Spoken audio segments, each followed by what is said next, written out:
Hi, I'm Mary Powell, Environmental Manager with the Mile High Flood District, and I'm here today with Moneka Worah, and we're hoping to share with you some lessons we've learned on working on a number of projects within the Mile High Flood District boundaries. Hi, I'm Moneka Worah, Natural Resource Specialist and Principal with ER Resources. And as Mary stated, we are here today to discuss why are the wetlands dry, and several projects that we have worked on in the past or are currently working on, some that have maybe not succeeded for wetland riparian establishment, and some projects that have been very successful for the ecology and restoration of those projects. And what lessons can we take from those combinations for moving forward and creating successful stream restoration projects from the ecologist perspective? We'll also be discussing multidisciplinary teams and both the pros to working with many disciplines and the difficulties or cons that may arise from having many disciplines on one project. Our industry, particularly Mile High Flood District, has been working towards implementing a multidisciplinary team approach for projects. This includes having a contractor being brought in during design rather than waiting until the design is complete. This also includes having a variety of subject matter experts on the project, from hydrology, hydraulics, civil engineering, geomorphology, ecology, and landscape architecture. And these subject matter experts are on the project from conceptual level all the way through construction and monitoring. And as our project teams are evolving to include more specialists and perspectives at the table, collaboration and effective communication between all team members becomes critical to successful planning, design, and construction. With so many people on a team, it can be difficult to ensure that everyone's voice is heard, especially when those voices may seem to run counter to accepted approaches, or to challenge assumptions, or to risk affecting cost and schedule. For most people, it takes practice, including some failures, to be comfortable raising a hand and taking a stand on a position in a multidisciplinary team.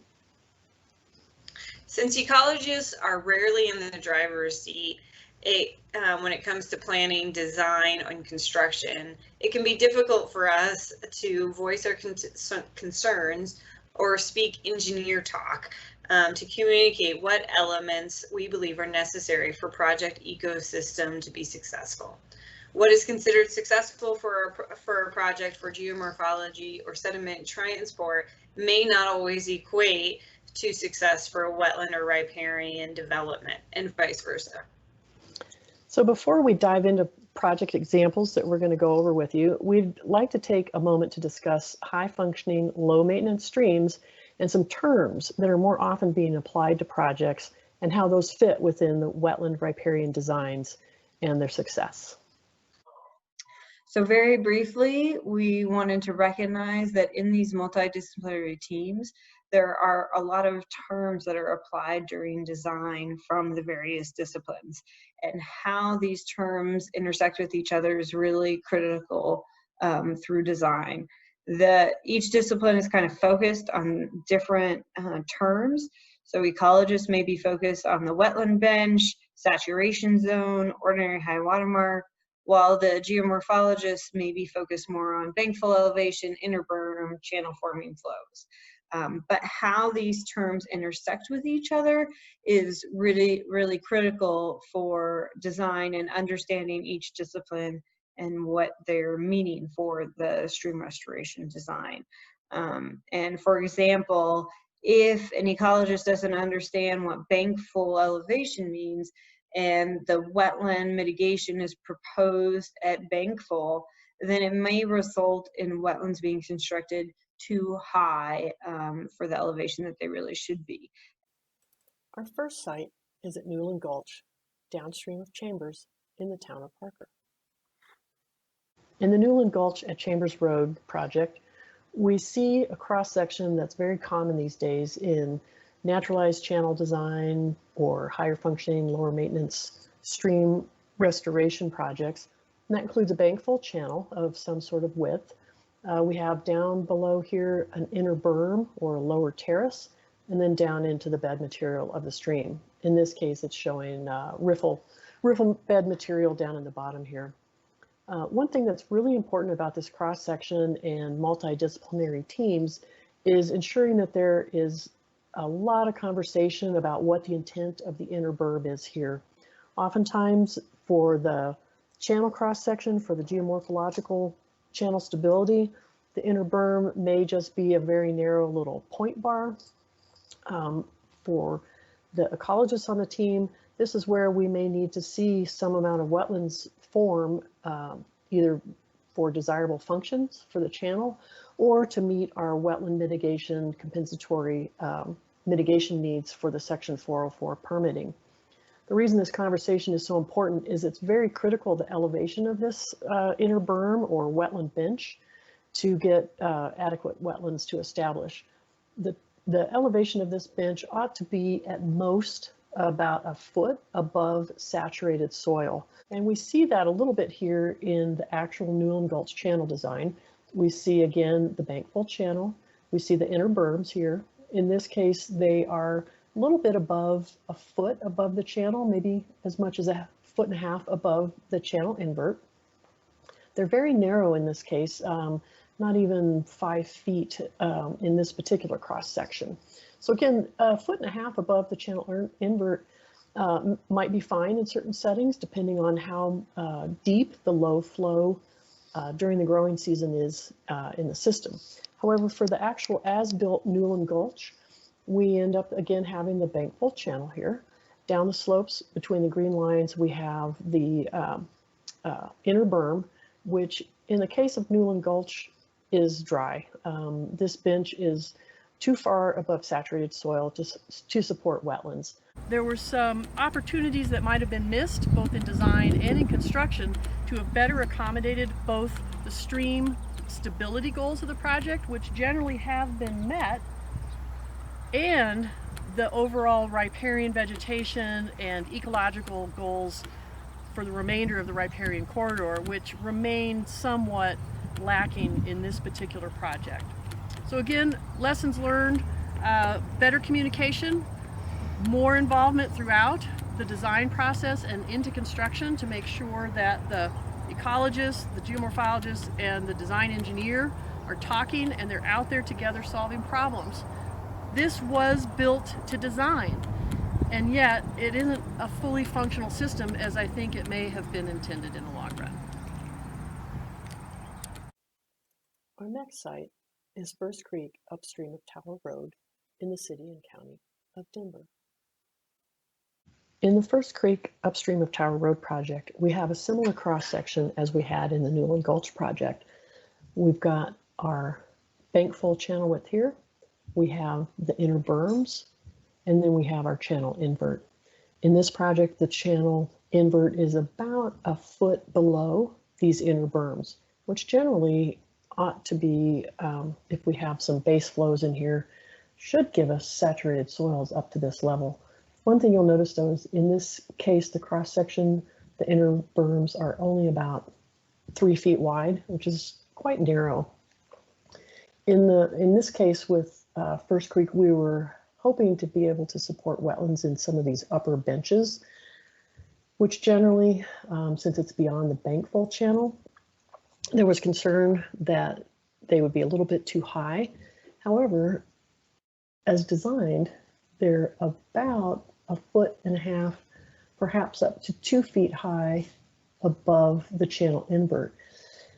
So the design team determined that there would be adequate water in here to support saturated soils far enough away and high enough to support wetlands in this overbank area. These green shaded areas show the extent of wetlands we were hoping to have form in order to meet our compensatory wetland mitigation requirements for the Section 404 permit. As I describe in the next video clip, however, the conditions that resulted have not been enough to establish the desired amount of wetlands, and I provide some lessons learned.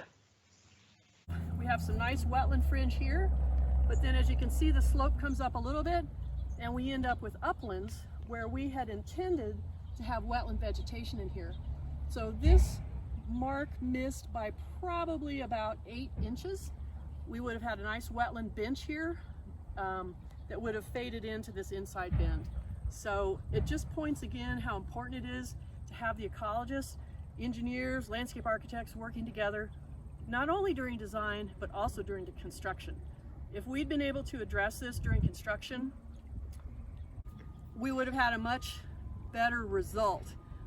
This is one of my lessons learned personally, because I was the ecologist on this project, and I was concerned about these elevations, and I expressed my concerns, yet I allowed myself to be convinced that it would work.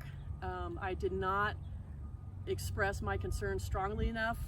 I feel like I should have done a better job on saying, no, we have to stop what we're doing and make this lower. However, I was not brought out until there was already the blanket in place. It was pretty much buttoned up before I got out here, so the impetus was like, well, we don't want to undo it, so let's just see what happens. And unfortunately, we're seeing what happens, and I believe we'll end up short on our wetland mitigation here, and it's because I did not push back hard enough and insist that the project be modified in the field. Our next site is West Fork of Second Creek in the city and county of Denver. The West Fork of Second Creek project has a cross-section somewhat similar to what we've seen on Newland Gulch and First Creek. The difference here is we do not show a specific inner berm. Rather, we have a slight slope heading down toward the channel invert. One thing I do like about this cross-section that is really, I think, getting to the point about having to be very explicit about the terms and the conditions that we're trying to establish in regard to the ecological functions and the stream stability functions is the detail that goes into the width of the bankfall channel in this case, and also the elevation above the channel invert of both the base flow water surface elevation here, which is shown as at about a foot above the channel invert. And then we also have a very explicit measurement for the bankfall water surface elevation, which in this case is determined to be approximately 2.5 feet above the channel invert. This kind of specificity really helps with the discussion of what we can assume as far as behavior of the channel and what we might be able to expect for vegetation establishment. We are here at West Fork of Second Creek, newly constructed natural channel design, and you can see that this stream has relatively low flows right now. It is expected to have higher flows at full build out. However, we still have to design for what are the conditions at this moment and where can we expect wetland development. And as you can see on the inside bend, the bench is about 1.5 to 2 feet above the channel bottom. And unfortunately, it looks too high for wetland establishment.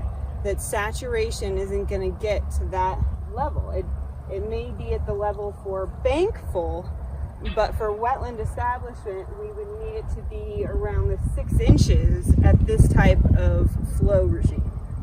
The Cherry Creek at Iliff project is similar to the others we've seen in that we had the bankfall channel cross-section with a lower inner berm or wetland terrace.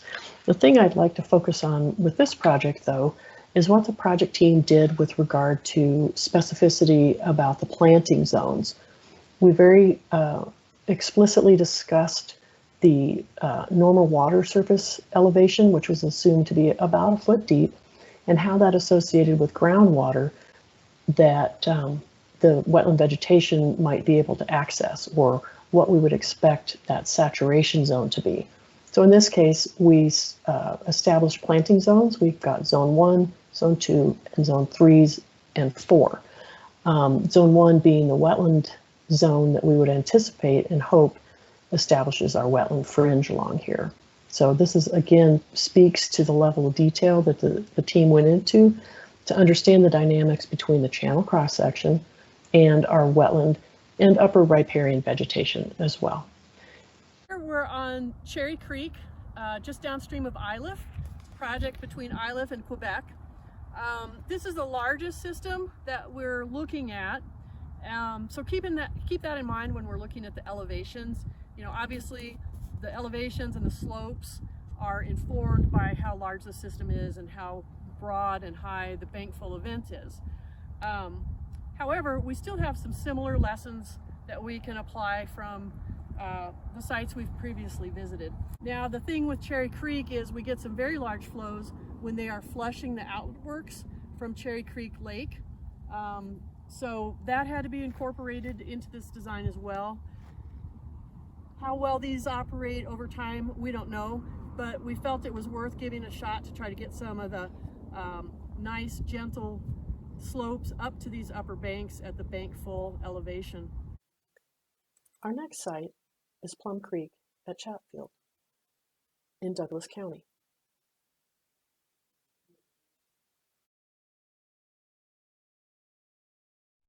In this cross-section, you can see where Plum Creek, the main channel, was proposed to be relocated. And here you can see where the low flow was proposed, and then again constructing these inner berms, and then gradually coming up into a higher terrace into the floodplain.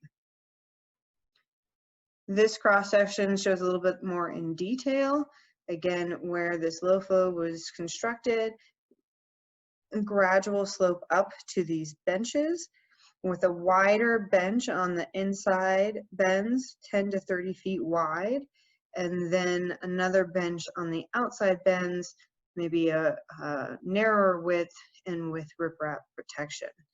But then again, you see this gradual slope up to a higher terrace where you'd be connecting into the floodplain and creating riparian habitat. But this cross-section shows how much of a small transition it is up to these benches that would then support wetlands.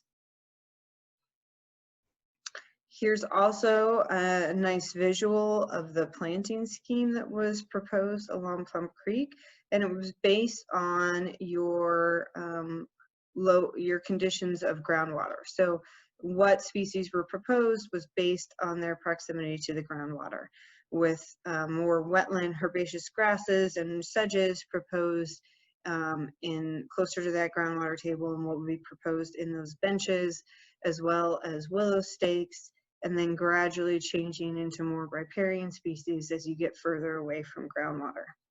So as you can see here, this is a nice example of along the stream where you can see the gradient changing from the lower stream bed that's relatively dry right now to this lower bench where you can see that it has gotten continuous flows at a certain point, and we'd likely see wetland establishment happening here. It may change over time as the fluctuations in the inundation occur. And then you transition a little bit further up, you see more of a mesic terrace, but then you also see it kind of dip down further to where there's some more juncus species developing along the toe slope, where you can see it kind of lowering the grades and getting more wetland establishment. But this project was able to create this nice gradient and wetland riparian system through a lot of collaboration with the engineers and the ecologists. The ecologists were involved from the very beginning, from concept level all the way through construction on a continuous basis. And so there was a lot of those discussions with the ecologists and the engineers on what was going to make the most sense for ecological restoration and stream stability. And this project needed to have the sediment transport, the ability to keep the system stable, constructing riffle and pool system, but also allowing for these large wetland riparian benches for habitat restoration.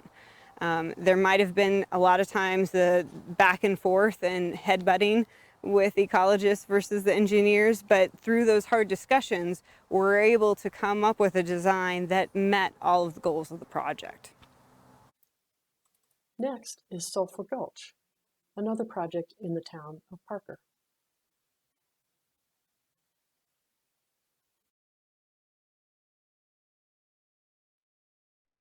this project along Sulfur Gulch included constructing a concrete drop structure that also relocated a pedestrian trail and had the pedestrian trail with a box culvert over the drop structure, and then lowering and widening the low flow channel through here, and then rehabilitating an existing drop structure.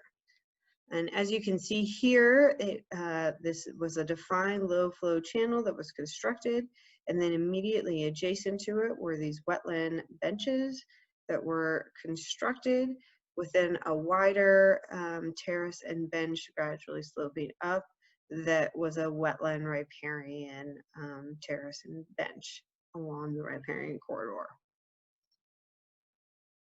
In this cross section, you can see again that low flow channel that was constructed, and then these soil lifts that were constructed on both sides of the low flow channel.